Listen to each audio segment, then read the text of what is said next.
Hello and welcome to Frontrunner Motorsport. It's time to look at my predictions for the coming weekend, and oh boy, do we have a lot of motorsport to get through. So I might blow through some of these pretty quickly, otherwise this would take 10 hours. So today we are looking at Formula 1 and the Azerbaijan Grand Prix. Formula 2 is also in action at Baku. The final rounds of IndyCar and Indy NXT from Nashville. World Endurance from Fuji.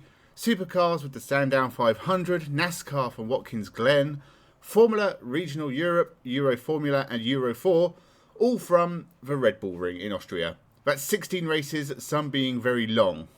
We would have had Extreme E if they hadn't cancelled the rest of the 2024 season. Another blow for electric motorsport. So let me know your predictions in the comments. Do you think you're better than me? Well, let's put that to the test, hotshot. Last week I got a few of the more obvious ones right, but it wasn't great. Maybe better than average, I suppose. With that, let's jump into the video. Formula 1 from the Baku Street Circuit, the Azerbaijan Grand Prix. This has not been a happy hunting ground for Max Verstappen in the past. A blown tyre cost him victory a few years ago, and even further back he got taken out by Daniel Ricciardo. Given he hasn't won since Spain, it's not adding up to be a good weekend for Max Verstappen. He has won in Azerbaijan, but even when he was dominating last year, this was one of the 3 races he didn't win, finishing second to Sergio Perez. And the Azerbaijan Grand Prix of 2023 was the last time the Mexican won a race. So it does look like the stars are aligning for Red Bull.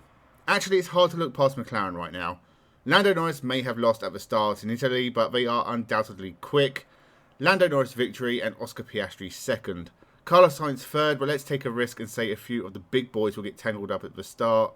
And so George Russell, Charles Leclerc and Verstappen will retire.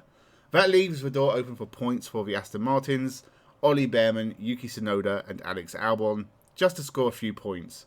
This race could be pivotal for Lando Norris. If he can take a win and Max gets nothing, then the title fight is really on.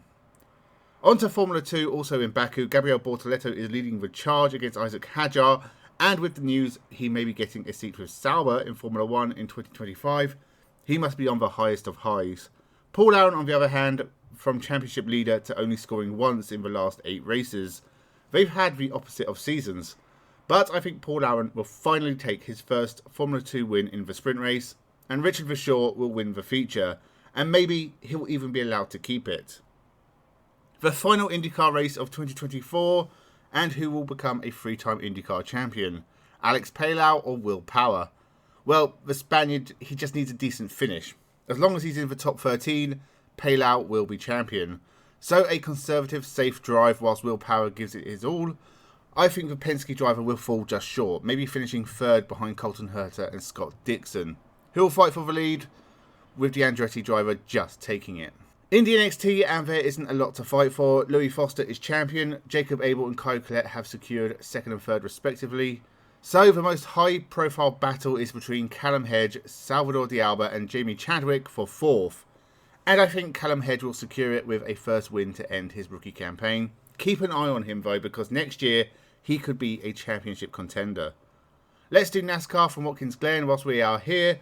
Away from the ovals, we might see a surprise win, and I will be praying for Shane Van Gisbergen to take another NASCAR victory. He's doing a lot better in the Xfinity Series recently, and we are seeing constant improvement. On the track, he's one of the best. World Endurance and 6 hours of racing from Fuji, Japan. I'm going all in on the number 7 Toyota again. They were so close in Texas. If not for the penalty, they would have won that race. Toyota will want to be on top form at their home race, and I think they'll take the win and a 1-2 finish. Porsche third and all 3 Ferraris just off the podium places. But I am expecting one hell of a battle in Fuji. Only a couple of rounds left and this series is still insanely tight. The GT class, not so much. Porsche are dominating here, but I think we'll see a BMW win in Fuji. Valentino Rossi will lead the 46 to glory, with Ahmed El-Hati and Maxime Martin probably doing most of the hard work. The Sandown 500 is a very prestigious event that leads into the Bathurst 1000. Chaz Mostert has been clawing his way into Will Brown's lead in the championship over the last few rounds, and he has finished in the top 4 over the last 6 races. Will Brown hasn't won any of the last 10 races, but will end that run at Sandown, and he really needs to because Mostert is really closing him down, something I thought would be completely impossible. Only a few series left to go. Formula Regional Europe, the last race at Imola, started with the title rivals colliding, and Kamara has now pulled a gap to Tarpanen. They will share a win each in Austria. Euro Formula is barely worth talking about. Let's just go for a Brad Benavides clean sweep. I'm honestly surprised he hasn't done that already. And in Euro 4, Akshi Bora took 2 wins in the opening weekend, and that feat will be matched by Freddie Slater this time out, with Keen Nakamura Berta taking the other win at the Red Bull Ring. So there are my predictions for this weekend's motorsports. Let me know your predictions in the comments below. How will Max Verstappen get on in Azerbaijan? Win or bust?